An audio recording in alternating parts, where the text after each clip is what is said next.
The sky over Seattle was made of glass and sorrow that morning. Rain fell in fine silver threads running down the mirrored walls of Sterling Tower until the whole skyline blurred, as if the city itself refused to look too closely at what was about to happen inside. On the 48th floor, Ethan Sterling stood before a wall of windows, a man cut from marble and silence. At 35, he had everything a man could own: wealth that moved markets, brilliance that built empires, and a loneliness so precise it could slice through bone. Behind him, cameras clicked like small bursts of thunder. Reporters leaned forward, sensing blood in the air. Ethan adjusted the cuff of his charcoal suit, his movements deliberate, controlled. His voice, when it came, was cold steel wrapped in velvet. "Love," he said, "is a myth I no longer intend to chase. I will never love again." The words were meant for the world, but they echoed against the glass and came back to him quieter, almost human. He told himself it didn't matter. Promises like hearts were safer when they were locked away. Across the city, in a law office overlooking the Puget Sound, Amara Blake paused mid-sentence as the news anchor repeated his declaration. Her pen froze above the contract she'd been reviewing. A drop of coffee slid down the rim of her cup and pooled against the paper, spreading like a bruise. She almost laughed. A billionaire swearing against love, what a performance. Still, something in his tone unsettled her. It wasn't arrogance. It was pain disguised as control. Her assistant poked her head in. "You're watching him, aren't you?" Amara shrugged. "He's hard to ignore when he owns half the city. People say he hasn't been seen with anyone since his fiancée betrayed him." "I know," she finished softly. It was impossible not to. The tabloids had feasted on the story for months. But betrayal was a language Amara understood too well. She turned off the television before the ache behind her ribs could deepen. The screen went dark, reflecting her own face. Steady, sharp, beautiful in a way that didn't ask for approval. She whispered to herself, almost ironically, "Join the club, Mr. Sterling. Love's overrated anyway." That evening, the rain hadn't stopped. It fell harder now, clinging to the edges of the glass city like regret. Amara waited in the lobby of Sterling Enterprises, where wealth smelled of polished wood and quiet power. She was here not as a lawyer, but as the daughter of a sinking company. Her family's shipping firm, Blake & Sons Maritime, was drowning under debt. The only lifeline came from an unlikely merger with Sterling Technologies, or rather from Ethan Sterling himself. The elevator opened with a soft chime. The man who stepped out was taller than she'd imagined, his presence cold but magnetic. His eyes, gray, precise, swept across the room, pausing briefly on her. He moved like a storm that knew exactly where it was going. "Miss Blake," he said, extending a hand. "You're early." "I prefer not to waste time," she replied, matching his tone. "Especially when it's running out." He studied her for a beat too long, perhaps surprised that she didn't shrink before him like most people did. Her handshake was firm. Her perfume, faint and clean, smelled like rain on cedar. "Shall we discuss the terms?" she asked. He gestured toward the conference room, a minimalist space of glass and silver, where the city stretched endlessly below them. A world built on reflections, not roots. The contract between them was brutal in its clarity. A merger through marriage, 2 years mutually beneficial, no emotional entanglements, public appearances as needed, separate residences optional. Ethan read the clauses with the detached focus of a man reviewing code, not vows. Amara, on the other hand, signed with a precision born from desperation and pride. Every stroke of her pen was a quiet scream. "I will not let my father's legacy die." When the final page was done, silence filled the room like water rising in a sealed tank. Ethan spoke first, his voice low. "You understand this isn't about affection, Miss Blake. It's business. Appearances." Amara met his eyes. I didn't come here for affection, Mr. Sterling. I came for survival. Something flickered behind his composure, interest perhaps, or recognition. Good, he murmured. Then we understand each other. But he didn't. Not yet. Later, when the legal team left and the signatures were cooling in ink, Amara lingered by the window. Seattle sprawled below, wet, beautiful, merciless. Her reflection stared back at her, a woman who'd bartered her name, her pride, and maybe her peace of mind. Behind her, Ethan poured 2 glasses of scotch. He handed one to her without looking. She hesitated before taking it. To business, he said. To temporary illusions, she countered. Their glasses touched with a muted sound like thunder far away. For a moment, neither spoke. The storm outside pressed against the glass as if listening. Ethan finally said, I made a vow years ago never to let anyone close enough to destroy me again. Amara tilted her head. You think love is destruction? It always is. Only the foolish mistake it for light. Her lips curved. Maybe the problem isn't love. Maybe it's who you gave it to. That earned the faintest ghost of a smile from him, a crack in his frozen expression. You speak like someone who's been burned. She met his gaze evenly. I'm still standing, aren't I? The power flickered. Outside, lightning slashed the horizon in jagged veins of white. For a second, the room was nothing but shadows, and 2 figures caught between light and darkness. When the light steadied again, Ethan was watching her. Not as a businessman, not as a strategist, but as a man who recognized something familiar loss. He set his glass down. We'll announce the engagement next week. Keep it clean, professional. Of course, she said. Just tell me where to stand and what to smile at. You don't strike me as the smiling type. Neither do you. For the first time that night, their laughter met in the middle, quiet, brittle, but real. When she left, the rain had softened into mist. Outside the revolving doors, Amara paused under the awning, clutching her coat closed. Her pulse was steady, but her thoughts were not. What kind of man turns love into a weapon? And what kind of woman agrees to marry him? From the 48th floor, Ethan watched her through the rain-streaked glass. He told himself it was curiosity, nothing more. But as she stepped into a cab and the headlights vanished down the wet street, something inside him stirred, unwanted and alive. He poured another drink and whispered to no one, You're making a mistake, Ethan, and you know it. That night, Amara couldn't sleep. The rain followed her home, tapping on the window like a question she didn't want to answer. Her apartment smelled of legal files and lavender. On the counter sat the signed contract folded neatly beside a half-finished glass of wine. She stared at it for a long time, then traced her name with a fingertip, as if by doing so she could erase what it now meant.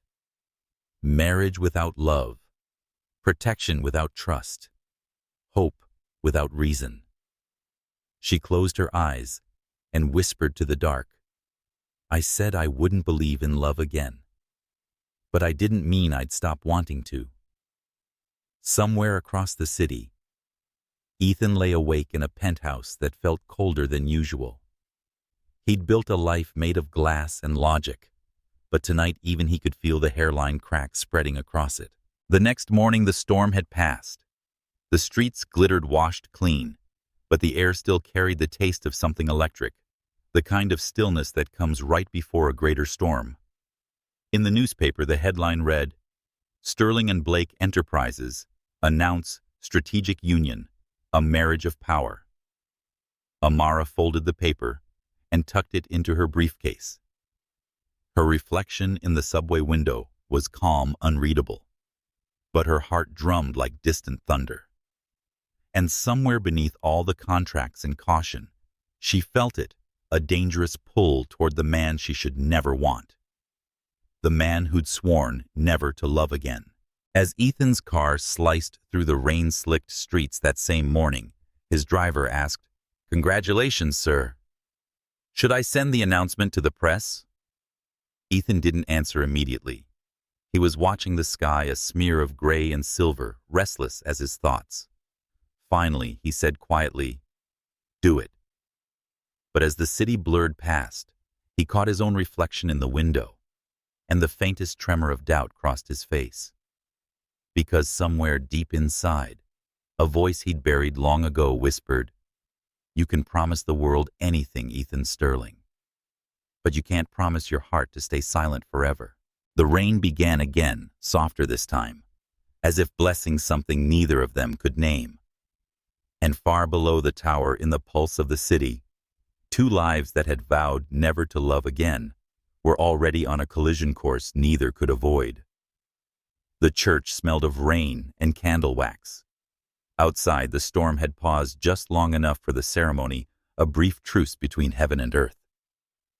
Inside, light from the chandeliers shimmered across white marble gilded wood and faces that smiled too politely. It was a wedding, yes, but it felt more like a contract signing dressed in lace and ritual. Amara Blake stood at the entrance of St. Augustine's Chapel, her fingers clutching a bouquet of white lilies. Not roses, never roses. Roses spoke of love, of passion, of promises whispered in the dark, none of which belonged here. Her dress was simple silk, unadorned, the color of quiet surrender.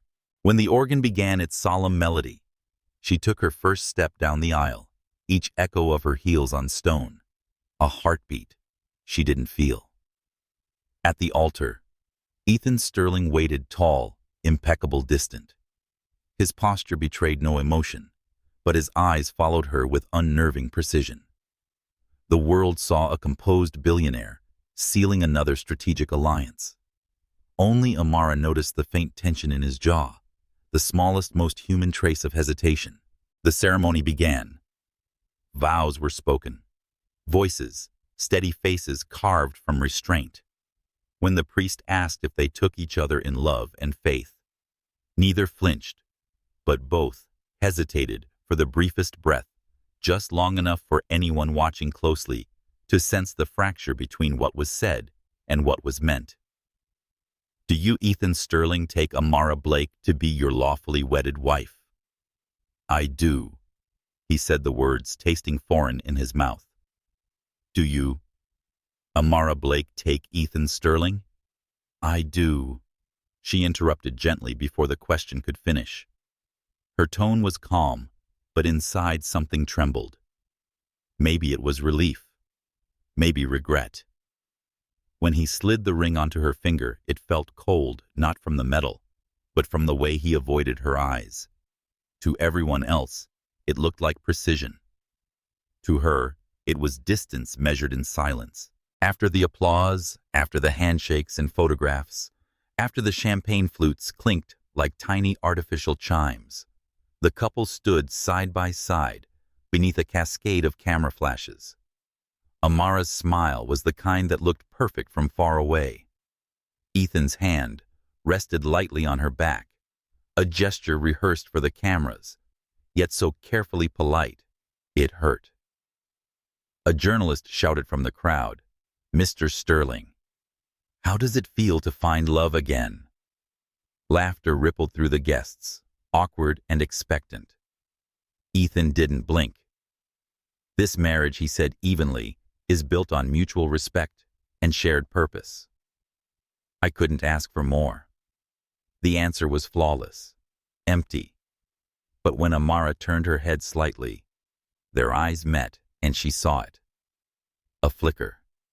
A question he didn't want her to see. Could I ask for more? That evening, the reception unfolded in the grand ballroom of the Sterling Tower, all glass and light and expensive emptiness. Music floated through the air, elegant and lifeless. Guests danced. Cameras followed. Champagne flowed like pretense. Amara stood by the window looking down at the city that glittered beneath them, the same city that had brought her to her knees and forced her to marry a man she barely knew. Her reflection in the glass looked regal, almost proud. only she knew how much of that was armor. Ethan joined her quietly. "You've done well," he said, his voice low enough for only her to hear. "You handled the press better than most seasoned politicians." She didn't turn. "I learned early that appearances keep people from asking questions."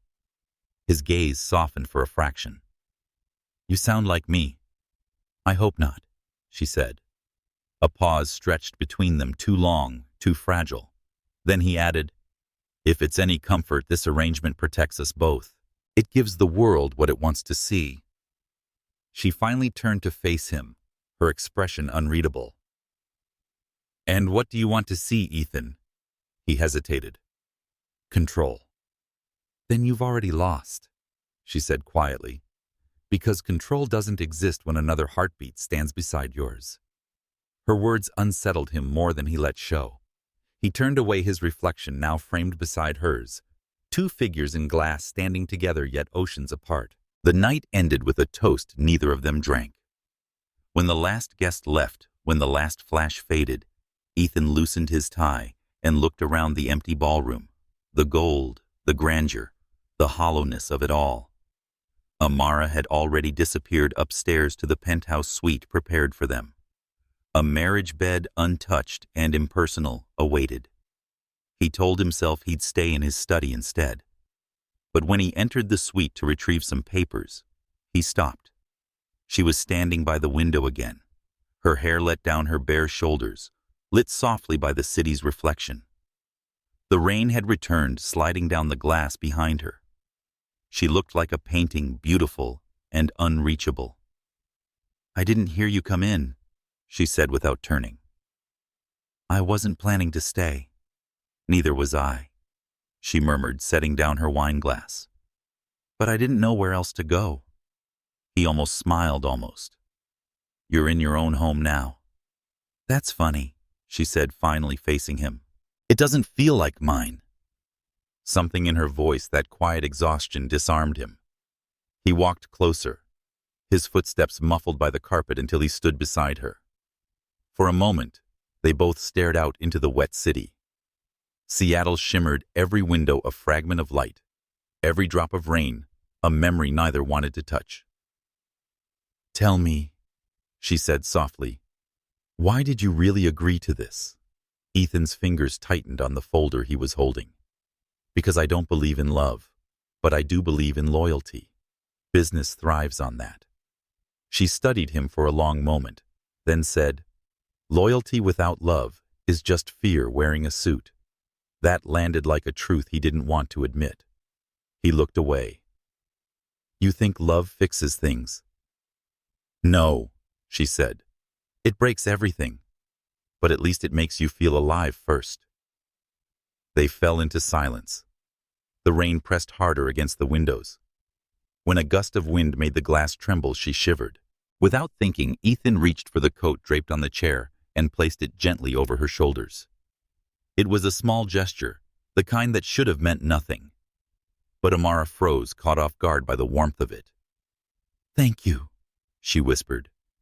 He said nothing, only stood there close enough for her to feel the heat radiating off him, far enough for restraint to still exist. Their reflections met in the glass, two lonely souls pretending not to need what they'd already begun to crave understanding. Later, when she finally lay in the vast bed, she couldn't sleep. The sheets were too soft, too new. Through the open balcony doors, she could hear him pacing in the next room. His footsteps measured restless. Each turn he took was a reminder that control and peace rarely lived in the same man. She wanted to hate him for what he represented: power, pride, the kind of arrogance that crushed people like her father's company. But she couldn't. Not after seeing the moment he'd placed that coat on her shoulders. Awkward, hesitant, almost tender. In that single unguarded act, she'd glimpsed something fragile, a man who didn't know how to stop protecting himself. And that perhaps was the cruelest kind of loneliness. At dawn, Ethan found her still awake, sitting on the edge of the bed, with her knees drawn to her chest. The rain had stopped. The city was washed clean, golden with early light. "Couldn't sleep?" he asked quietly. She shook her head. The silence here is too loud. He looked at her, really looked for the first time. Without the walls, the cameras, the script.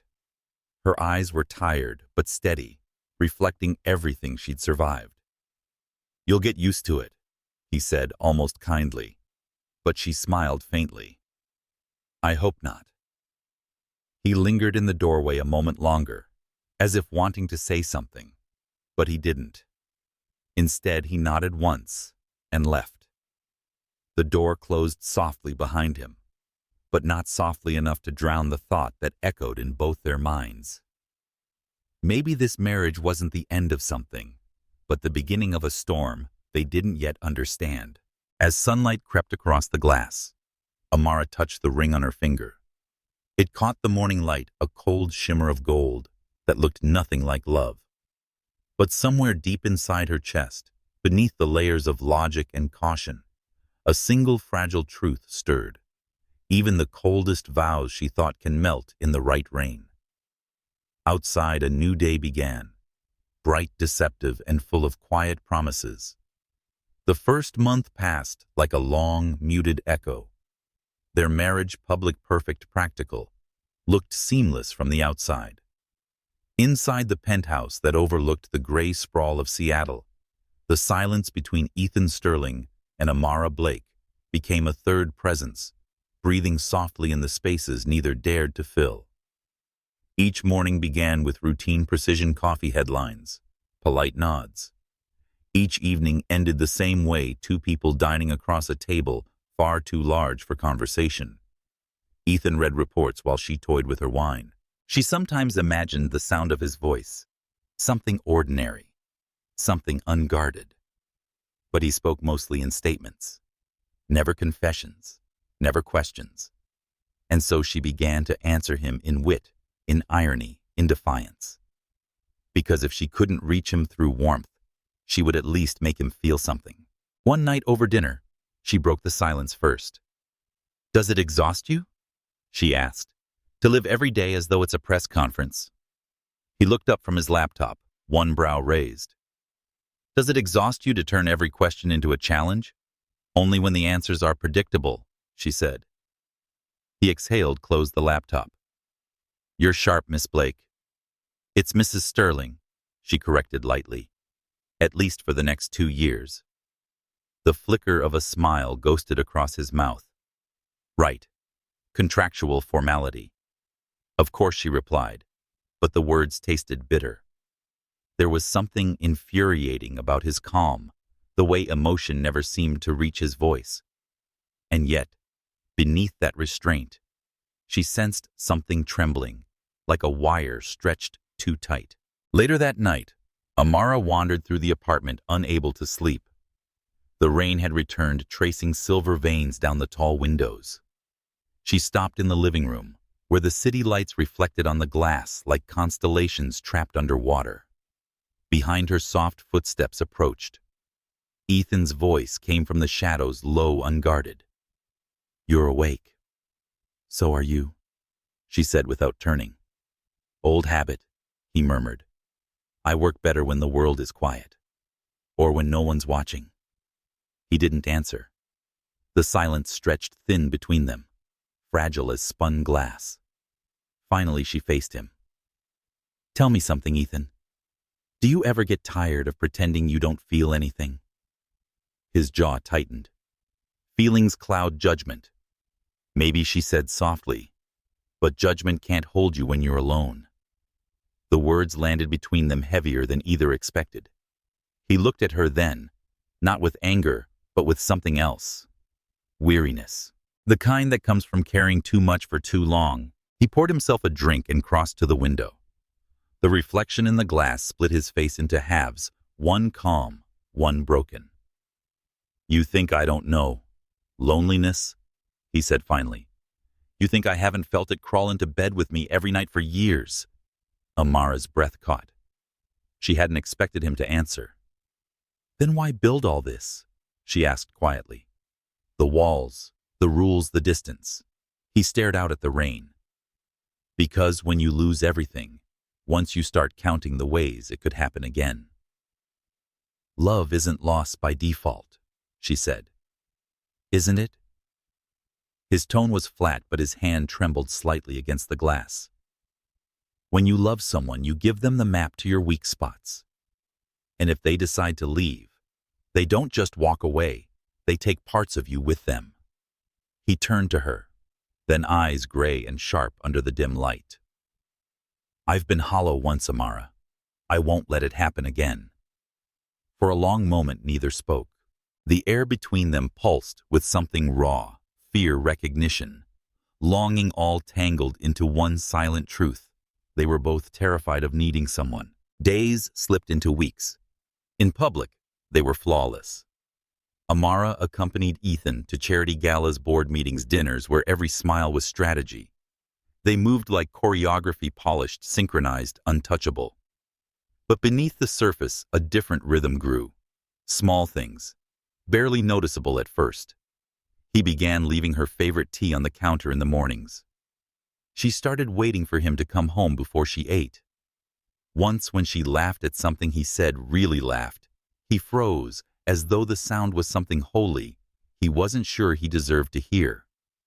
Still, neither of them spoke of what was changing. It was safer that way. Safer to pretend the air wasn't humming with something dangerous. One evening, after a long day of meetings, Ethan found her in his study, barefoot, curled up on the couch with a stack of legal papers. "You're reading merger drafts?" he asked, leaning against the doorframe. "Trying to understand what kind of man I married," she said without looking up. "And," her gaze lifted to meet his, "one who hides behind numbers, because they don't ask him to bleed." He blinked, caught off guard. She closed the folder, rising slowly. "Do you know what I see when I look at you, Ethan? A fortress pretending to be a man." He should have walked away. Instead, he said quietly, "And what do you see when you look at yourself?" She hesitated. A woman who swore she'd never kneel again, but somehow still ends up on the ground, trying to save what's broken. Something in his chest cracked softly, quietly, but it cracked. He took a slow step forward. "Maybe you shouldn't try to save me." "Maybe I'm not," she said. "Maybe I'm trying to see if you'd save yourself." The storm outside intensified, wind lashing against the windows. The city blurred into streaks of light and shadow. "Why are you here, Amara?" he asked finally, his voice barely above a whisper. "Really here?" She met his gaze, steady, unflinching. "Because I made a deal. But that's not the only reason I stayed." He swallowed hard. "Then why?"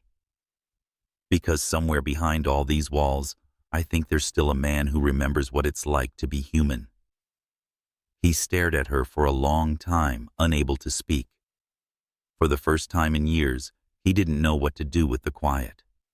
Because this silence wasn't empty, it was full of her.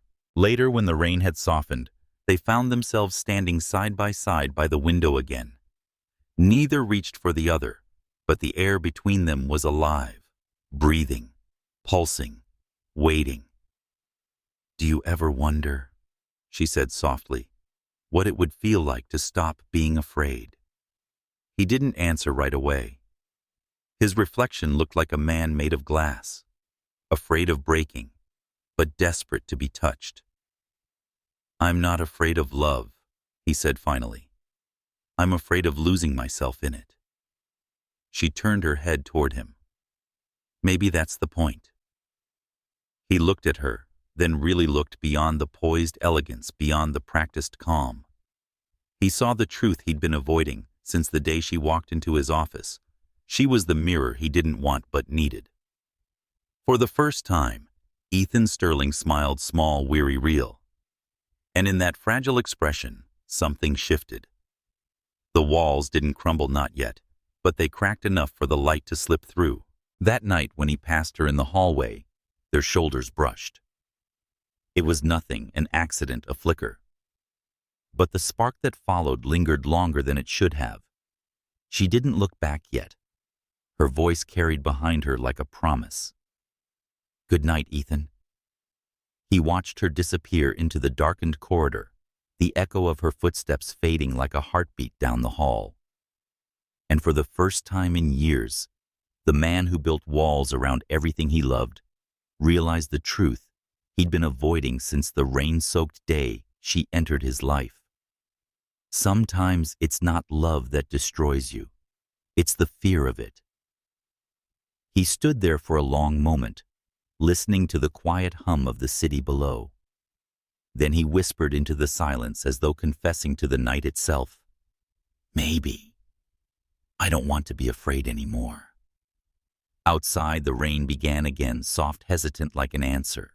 And in the glass reflection, 2 rooms apart, but no longer strangers, Ethan Sterling and Amara Blake began to fall quietly, dangerously, inevitably, not into passion, not yet, but into the fragile beginning of feeling. The night of the charity gala arrived like a storm dressed in velvet. The ballroom at the Sterling Foundation for Global Innovation shimmered under crystal chandeliers. Music flowed through the air strings. Laughter, champagne fizzing like effervescent lies.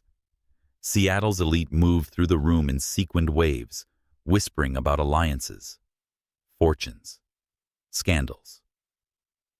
And then the doors opened. Amara Blake Sterling stepped into the room, and silence followed her like gravity. Her gown was crimson silk, sculpted perfectly to her frame, the color of courage and defiance, the opposite of everything Ethan Sterling believed he could control. Every head turned. Conversations halted mid-sentence. Even the orchestra faltered before recovering. Across the room, Ethan, calm, tailored, lethal in his black suit, felt his breath catch for the first time in years. It wasn't just that she was beautiful. It was that she looked utterly free.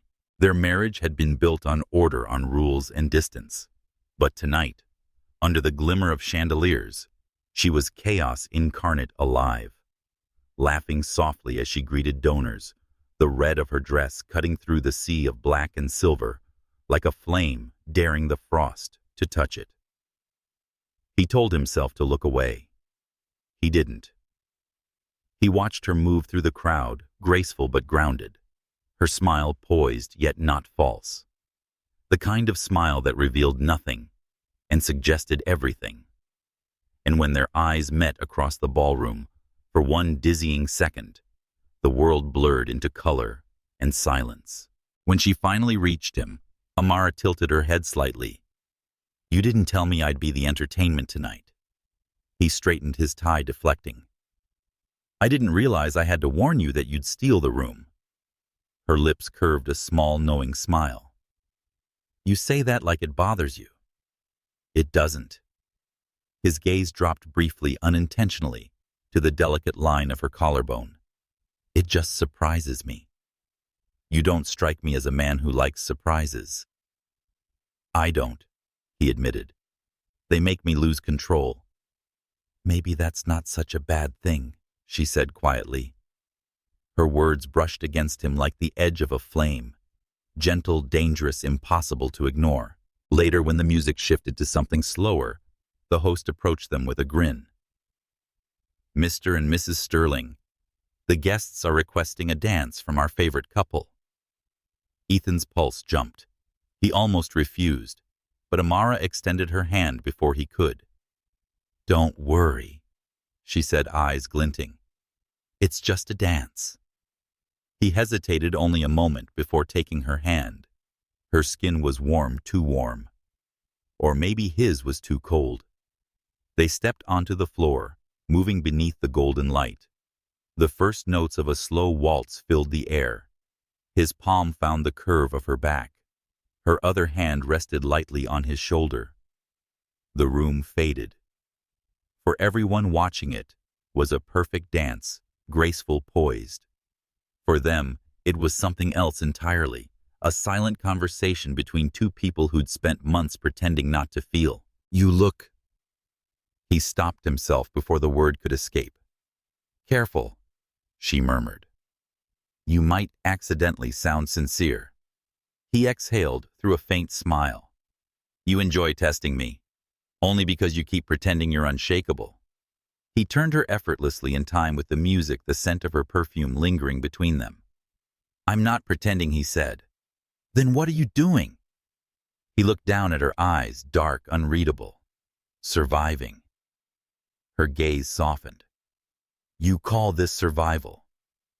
He didn't answer. Couldn't. Because in that moment the rhythm changed. The air thickened, and the distance between them vanished entirely. When the song slowed, she felt his heartbeat through the fabric of his shirt, steady, but not calm. He looked at her as if searching for something he didn't know he'd lost. She swallowed. Ethan. He blinked as if waking. What? Your hand, she whispered. You're holding on too tightly. He released her instantly, guilt flickering across his face. I didn't mean I know, she said softer now. That's what makes it worse. A pause stretched taut as wire. The orchestra ended the piece, but they didn't move. And when the applause erupted around them, neither noticed. Later that night, after the guests drifted home and the city folded into its midnight quiet, Ethan found himself outside on the terrace, the air sharp and cold. He needed distance from the warmth in her eyes, from the echo of that dance, from the way his pulse still hadn't slowed. Behind him, the door opened with a soft click. You disappeared, Amara said, stepping into the cool night. The host was looking for you. He didn't turn. He'll survive. So will you, she said lightly, but her voice carried something beneath it. Concern, maybe, or something she refused to name. The wind caught a strand of her hair, brushing it across her face. She tucked it behind her ear, and his chest tightened at the small human gesture. You shouldn't be out here, he murmured. You'll freeze. She smiled faintly. You'd like that, wouldn't you? Ice suits your world. Don't he? Said quietly. Not tonight. Then tell me why you're really out here. He hesitated, because inside everything feels too close. Her eyes softened, understanding. Sometimes close isn't the same as trapped. Sometimes it's worse. A long silence followed. Then quietly she stepped beside him, their shoulders almost touching. The city lights below glowed gold and blue, shimmering like reflections on still water. You hide behind logic, she said gently, but your eyes give you away. He looked down at her. What do they say? That you're tired of being numb. Her words pierced through the armor he'd spent years perfecting. He took a slow breath, forcing the tension from his jaw. You think you can read me? I think I already do. That was when he made the mistake of looking at her too long. And in that gaze where the world ceased to exist, they both realized what was about to happen, long before it did. It wasn't a decision. It was gravity. Their lips met, sudden, electric, inevitable. The taste of her was fire. The cold night wind was ice. And between them, everything he'd suppressed came alive. He should have stopped. She should have stepped back. Neither did. Her hands rose to his chest, not to push him away, but to hold him there, as if she'd waited for this moment, without ever daring to hope it would come. When they finally broke apart, breathless, the night seemed to still. The city hummed far below, unaware that two people had just undone every vow they'd made. This shouldn't have happened, he whispered, though his voice lacked conviction. I know, she said. But it did. He pressed his forehead against hers, his breath unsteady. You're dangerous. Because I make you feel, she whispered. Or because I remind you that you can. He closed his eyes. Both. They didn't speak again. Words would have ruined the fragile, impossible thing between them. When they finally parted, it wasn't with regret, it was with fear. Because for the first time, both understood that something had shifted forever. Back inside, Amara stood before the mirror in their suite, touching her lips, as if to confirm it had been real. Behind her reflection, the world glowed in fractured gold. The city lights, the rain-slicked glass, the faint trace of warmth still lingering on her skin. She thought of his voice, low and rough. Sometimes close is worse than trapped. Maybe he was right. Because now that she had tasted what was hidden beneath his walls, there was no going back to distance. Her pulse still raced as she whispered to her reflection, "What have we done?" Ethan spent the night in his study staring at the skyline until dawn. The world outside looked different now, too bright, too alive. He had built his empire on control, but one kiss had dismantled every defense faster than any rival ever could. He rubbed a hand over his face, laughter breaking from him low, disbelieving. "God help me," he murmured. "She's going to ruin me." And yet, beneath the fear, beneath the anger, something else stirred relief. Because for the first time in years, he felt alive. When morning came, they crossed paths in the hallway.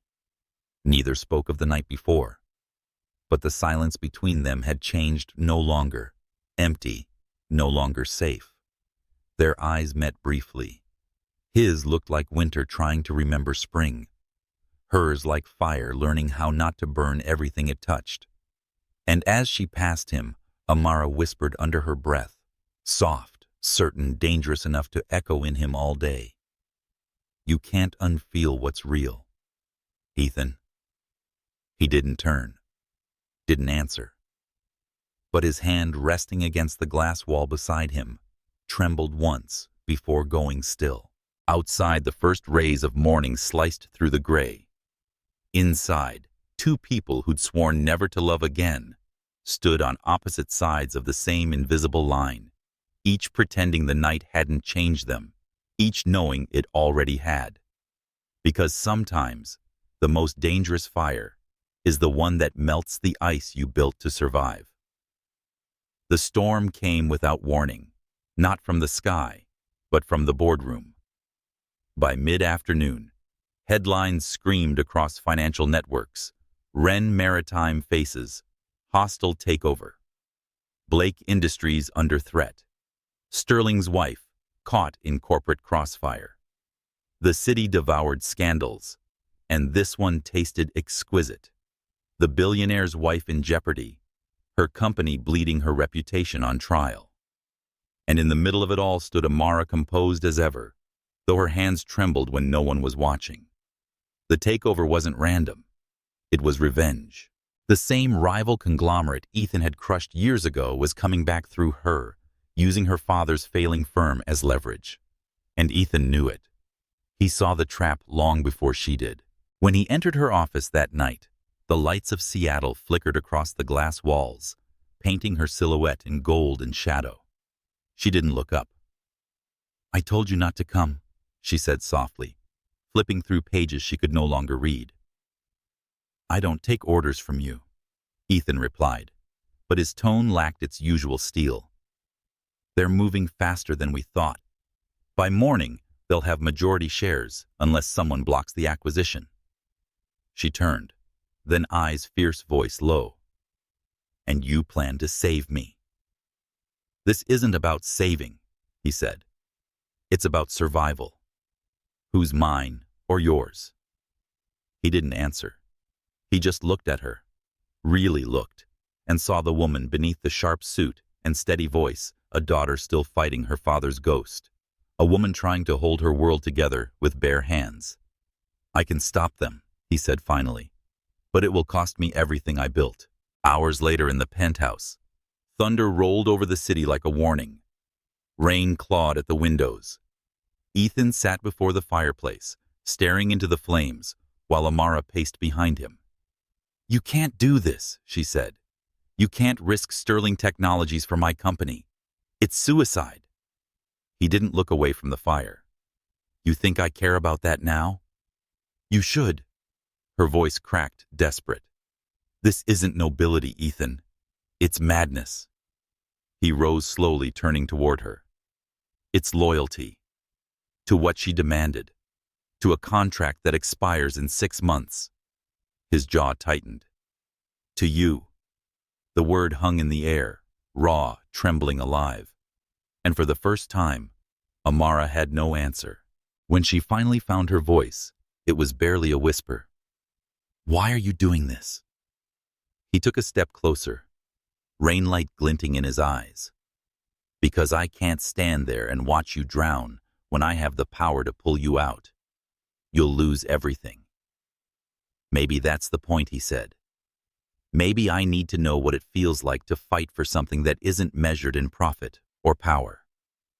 She stared at him, stunned. The man who once said love was weakness now stood before her, stripped of armor, trembling on the edge of something far more dangerous than failure faith. Is this guilt? She asked. Some twisted redemption for all the things you've broken? He shook his head. No. This is what it feels like when the walls finally fall. The storm outside cracked open with thunder, as if the heavens themselves approved of destruction. Amara stepped closer, the distance between them vanishing like a breath. You'll regret this, she whispered, when it's all gone. His hand lifted, fingers brushing her cheek, gentle, reverent. I already regret not doing it sooner. It was then she saw it. Not calculation, not control, but fear. The fear of losing her. Of losing the one thing he hadn't planned for. Ethan. Her voice broke. Don't, he said softly. If you ask me to stop, I will, and I'll hate myself for it. She closed her eyes, torn between pride and the aching truth that she didn't want him to stop. Because the thought of him standing in front of that storm alone terrified her more than losing everything else. The next morning, news broke. Sterling Technologies withdrew from a lucrative international deal worth billions, redirecting funds to secure Amara's company. Investors panicked. The board revolted. The market trembled. By noon, Ethan Sterling was no longer the untouchable genius of Seattle. He was reckless, obsessed, ruined, some said. But in Amara's office, he was none of those things. He was just a man standing in the wreckage of his own empire. Eyes, calm, voice, steady. It's done, he said. She rose from her desk, disbelief clouding her face. You actually did it? Of course I did. Why? Her voice cracked again, the same question now broken open. He met her gaze, the answer plain in his eyes. Because you mattered more. Her throat tightened. You think I wanted this? To watch you fall because of me? He took her face in his hands, his touch trembling. You didn't make me fall, Amara. You made me feel. That night, the storm returned, wild, relentless. Rain lashed against the windows. Wind howled through the cracks of the high-rise, and thunder rolled over the city like a confession too loud to ignore. They stood facing each other in the dark silence stretched between them. No words, no contracts, no control. Just two people stripped bare of pretense. Amara reached for him first, not out of impulse, but out of something deeper, surrender. Her fingers brushed his collar, tracing the pulse beneath his throat. He caught her wrist, but not to stop her. Their eyes locked, questions, apologies, longing, and then everything else disappeared. When he kissed her, it wasn't gentle. It was desperate. Years of restraint burned away in seconds. She tasted fire, and beneath it, the raw ache of a man who'd built a fortress just to keep himself from collapsing. Ethan? She gasped between breaths. This changes everything. I know, he murmured, his voice rough, his forehead pressed to hers. That's why I'm terrified. Outside, lightning struck close enough to rattle the glass. Inside, heat bloomed wild and uncontrollable. Their hands tangled, their lips found each other again, and the world narrowed to the sound of their heartbeats colliding. For once, there was no control, no logic, no fear, only the truth of skin, of breath, of belonging. They broke apart only when the storm itself seemed to pause as if the universe had exhaled. Afterward, they lay tangled in the half-light, the air still humming with what they hadn't dared to say. Amara's head rested on his chest, feeling the steady rhythm beneath her ear. Strong, certain, alive. She whispered, "You risked everything." He brushed a hand through her hair, "And gained something I didn't think existed anymore." She smiled faintly against his skin. "What's that peace?" But even as he said it, they both knew peace was a fragile thing. Because storms don't end when the thunder stops. They wait quietly for what comes next. When she finally drifted to sleep, Ethan rose, standing by the window. The city still glistened beneath the rain, its lights reflected in his eyes. He knew what tomorrow would bring: headlines, consequences, ruin. He didn't care. For the first time, he wasn't afraid of loss. He was afraid of how much he suddenly had to lose. He looked back at her, the woman who had walked into his life as a contract and become his undoing, and whispered into the night, "You're my storm, Amara." And I'd walk through it again. Outside, the wind howled like applause. Inside, firelight flickered over their reflection. Two souls caught between ruin and redemption. The walls he'd built were gone. All that remained was the man beneath them, and the woman who dared to bring him back to life. Rain again. It always began with rain. The city was gray heavy, with the kind of silence that comes after too much noise. Headlines, whispers, pity, disguised as interest. And then one afternoon, she appeared. Tall, perfect, the kind of beauty that once belonged to Ethan Sterling's past. Celeste Vaughn, the woman who'd walked away years ago and taught him what walls were for. Now she stood in the doorway of Amara's office, her smile soft as poison. "He saved you, didn't he?" Celeste said, her tone sweet, surgical. "Just like he once saved me, until he decided I wasn't worth it." Amara's pulse skipped. "I don't know what you're trying to—" "Oh, I think you do." Celeste's eyes gleamed. "You think you're different. You're not. He'll protect you until it costs him too much, and then he'll do what he does best: leave." That night, Amara sat by the window, the rain blurring the city lights into watercolor smudges. Ethan had gone silent again. Long nights at the office. Short answers, the careful tone of a man managing damage. Her mind repeated Celeste's words, like an echo in an empty hall. "He'll protect you until it costs him too much. Then he'll leave." She told herself it was a lie. But lies repeated often enough begin to sound like reason. When the clock hit midnight and he still hadn't returned, something inside her broke quietly, not from anger, but exhaustion. She packed lightly one suitcase, her documents, a single framed photo of them from the charity gala. On the table she left her wedding ring. It caught the dim light, glinting cold as the rain. Ethan found it hours later. The moment his eyes fell on that small circle of gold, the world stopped moving. He didn't shout, didn't run, didn't even breathe for a long time. The rain outside tapped softly against the windows, almost sympathetic. He poured himself a drink, Scotch neat, and sat down in the silence she'd left behind. The taste burned, but not as much as the thought that she'd walked away believing he'd betray her. It wasn't anger that filled him. It was grief, quiet, hollow, the kind that didn't demand attention, but consumed everything in its path. He whispered into the empty room, "You think I'd ever let you go that easily?" But the walls didn't answer. Days blurred into each other. Reporters camped outside Sterling Tower. Investors called for his resignation. The board moved quickly, too quickly, and before he could stop it, they stripped him of his title, CEO, no more. He didn't fight it. For once, he didn't want to win. When he disappeared from the public eye, people called it a fall from grace. They were wrong. It wasn't a fall. It was a surrender, the first honest act of his life. He left the penthouse, the suits, the empire. Moved into a small apartment near the bay, where the wind smelled like salt and rust instead of power. Every morning he walked down to a community center that helped underprivileged youth learn technology, an initiative Amara had once dreamed of funding.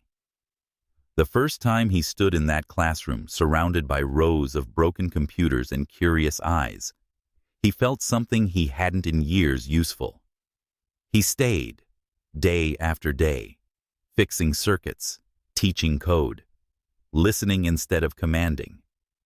And slowly, without meaning to, he began to rebuild not his company, but himself. Sometimes in the quiet moments he thought of her. How she used to stand by the window with a cup of tea, hair glowing gold in the morning light. How she would challenge him without fear, love him without asking for permission. He missed the way her laughter had cracked through his silence, like sunlight breaking a storm. But mostly, he missed the way she'd looked at him, not like a man to be admired, but one to be understood. He'd never told her that she was right about everything. Love doesn't destroy you. Fear does. And he had been afraid his whole life. One evening, the director of the center approached him. "You work like someone running from ghosts," she said gently. He smiled faintly. "Maybe I am. Ever think of going back to whatever you left behind?" He hesitated. "It's not a place I can go back to." "Then maybe it's not about going back," she said. "Maybe it's about becoming the kind of man who could." Her words lingered long after she left. He looked down at his hands, rough now, ink-stained, human again, and realized he didn't want to be the man who conquered empires. He wanted to be the one who deserved forgiveness, and perhaps one day her. Meanwhile, Amara built her walls higher than ever. She relocated to New York, consulting for a law firm that championed minority-owned businesses. Her name was on the door now. Her voice carried weight, but success, she found, was a poor companion. Every time it rained, she caught herself turning toward the window, expecting to see a man standing there with a half smile and tired eyes. She never did. At night, she worked until dawn, as if exhaustion could silence memory. But no amount of victory filled the hollow space where they had lived. Months passed before she saw his name again. A small article in the local news. Former tech mogul teaches coding to underprivileged youth. "Everyone deserves a second chance," says Ethan Sterling. Her breath caught halfway through the line. The photo accompanying it showed him in a simple gray shirt, hair slightly overgrown, smile, quiet but real. She stared at that smile for a long time, tears she didn't expect blurring the print. He looked lighter, not like a man who'd lost everything, but one who'd finally stopped running. And for the first time in months, she allowed herself to whisper his name without anger. Ethan. Back in Seattle, Ethan sat in his empty classroom after the kids had gone home, the rain beginning again outside. He looked out at the water glassy under the stormlight and smiled faintly. He'd thought redemption meant fixing what was broken. Now he knew it meant forgiving yourself for breaking it in the first place.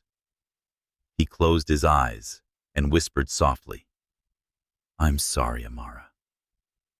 For every silence I let speak louder than my heart." The rain answered him in rhythm, tapping against the windows like a slow heartbeat. He didn't know if she'd ever forgive him, but for once he could live with the uncertainty. Because this time, he wasn't waiting for her to save him. He was learning how to save himself piece by fragile piece. And somewhere, hundreds of miles away, a woman looked out her own rain-streaked window, feeling a pull she couldn't explain, as if two hearts once broken by pride and silence still beat in time beneath the same storm. A year passed. Seasons changed. Cities healed. And somewhere between the noise of life and the quiet ache of memory, time softened the edges of what had once been unbearable. It was early spring when Amara Blake found herself back in Seattle, not for business, not for closure, but for a cause. The Whitmore Foundation Gala, an annual charity event for youth in technology, had invited her as a keynote speaker. She almost declined, until she saw one name on the list of organizers, Ethan Sterling. Her pulse skipped, not in fear, not in longing, but in something more complex recognition. The past had changed shape. It no longer haunted. It simply waited. The gala was smaller than she remembered. No marble towers, no flashing cameras. Just a renovated art hall, bathed in warm light filled with people who looked real.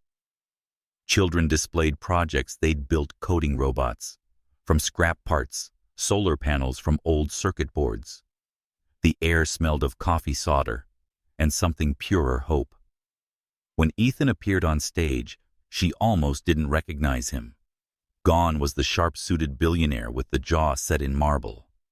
The man before her wore a simple navy shirt, sleeves rolled up, hair slightly tousled, eyes clear. He looked human. He spoke softly to the crowd. No rehearsed charisma, no arrogance, just quiet conviction. "A year ago, I thought leadership meant being the loudest in the room," he said. "Now I know it means listening, especially to the ones who never get heard." Amara's chest tightened. This wasn't the man she'd left behind. This was the man she'd hoped he could become. After the applause, she lingered near the back of the room, uncertain whether to approach. He was surrounded by volunteers and students. Laughter, light, gratitude orbiting around him like gentle gravity. When his eyes finally found hers across the room, the world slowed. No music, no dialogue, just the quiet recognition of two souls who had once burned everything down and somehow found warmth in the ashes. He excused himself and crossed the room. Each step felt like a question, each breath a memory. "Amara," he said, stopping a few feet away. Her name and his voice still carried that deep timbre, steady, reverent, familiar. She smiled faintly. "It's been a while." "A year," he replied, "and some lessons." Her lips curved. "You look different." "I had to," he said. The old me wasn't worth coming back to. They moved to a quiet corner away from the crowd's glow. For a moment, neither spoke. The silence between them was no longer sharp. It had softened, aged like something fragile, but precious. "I read about what you've been doing," she said. "The foundation. The kids." "They saved me," he admitted. "More than I ever saved them." Amara studied him, the way his shoulders no longer carried the weight of constant defense, the ease in his voice, the unforced calm. "You found peace," she said. He nodded, but his gaze didn't waver. "Not completely. Some things stay unfinished." Her heart skipped. "Ethan."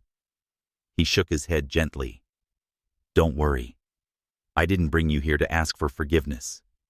I don't deserve it." She looked at him, the same man who had once believed emotion was weakness, now standing in humility. "Then why did you?" He hesitated, then said quietly, "Because I don't need to be forgiven. I just need the chance to try again." The words landed like sunlight after a long winter. No plea, no promise, just truth. Amara felt something loosen inside her, the last thread of anger, the last remnant of fear. "You're not afraid anymore?" she asked softly. His eyes met hers, steady and unguarded. "I'm terrified, but I'm not letting it decide for me this time." She smiled, slow, gentle, real. "Then you finally learned what love actually is." He exhaled a shaky laugh. "And what's that? Not perfection," she said. "Just courage. The courage to stay." Music began again, a quiet piano piece echoing through the hall. Guests clapped politely, and someone called Ethan to the stage for closing remarks. He looked at her once more, uncertain. She reached out, took his hand. Her fingers fit between his, as if the space had been waiting all along. "Go," she said. "I'll be here." He squeezed her hand lightly, a silent thank you, and walked back to the stage. When he spoke this time, his voice carried something new, lightness. "There was a time I thought success meant control," he told the crowd. "But the truth is, the strongest thing we can do is care, even when it hurts, especially when it hurts." Amara felt her chest ache, not from pain, but from something long buried, returning to life. Maybe love wasn't about fixing what broke. Maybe it was about building something honest from what remained. When the event ended, the hall emptied slowly. Outside, the city glowed under a drizzle, soft, forgiving rain. They met again by the doorway, both quiet, both smiling. Ethan spoke first. "I thought I'd forgotten how to hope. But tonight," he paused, searching her eyes. "Tonight I remembered." Amara tilted her head. "Hope can be dangerous," maybe he said. "But so is regret." She laughed quietly, the sound warm, familiar. "Ethan Sterling, are you asking me to believe in you again?" "No," he said. "I'm asking you to believe in us. Even if it's different this time. Even if it's smaller, realer." She looked at him for a long moment, the man who had once been made of ice, now all warmth and humility. And then, with a breath that trembled just enough to be honest, she stepped closer and whispered, "Then let's both stop being afraid." He didn't reach for her. She reached for him, her hand on his chest, his heartbeat steady beneath it, proof that even after everything, life still moved forward. And when she leaned in, resting her forehead against his, the applause from inside the hall rose behind them, soft, fading like a benediction. They didn't kiss. They didn't need to. It wasn't desire this time. It was recognition. Two people who had gone through the storm, walked alone through the dark, and finally met again. Not as savior and survivor, not as billionaire and wife, but as equals. Later, as they stepped out into the night, the drizzle became silver mist. Amara slipped her hand into his. No cameras, no contracts, no performance. Just skin against skin, warm, certain human. He looked down at her, smiling in that quiet way that said everything words couldn't. "Welcome home," he said softly. She leaned her head against his shoulder. "We never really left. We just took the long way back." The city lights reflected off the wet pavement, turning every puddle into a mirror of stars. They walked without destination, laughter soft between them, the night humming like a promise kept. And somewhere behind them, the hall still glowed, filled with the light of second chances. Because love, when it finally returns, doesn't come as thunder. It comes as dawn, quiet, patient, unstoppable. The lake was still that morning, smooth as glass, holding the light like a promise. Sunlight spilled across the small house by Lake Michigan, soft and golden painting, everything it touched in peace. Inside, the air smelled of warm milk and cedar wood. Amara sat in a rocking chair near the window, gently swaying, as she hummed to the tiny heartbeat nestled in her arms. Their sun-dark curls, skin like dusk after rain, stirred faintly in sleep. His fingers curled around hers, impossibly small, impossibly perfect. Across the room, Ethan sat on the porch, a book half open in his hands, though his eyes weren't reading. He watched them through the open doorway, the woman who had once challenged his every defense, and the child who had become the proof that life could begin again, even after destruction. He still marveled at the silence between them. Not the old silence, the heavy kind filled with things unsaid, but the new one, warm and complete. The silence of belonging. Amara smiled when she felt his gaze. "You're staring again," she said without looking up.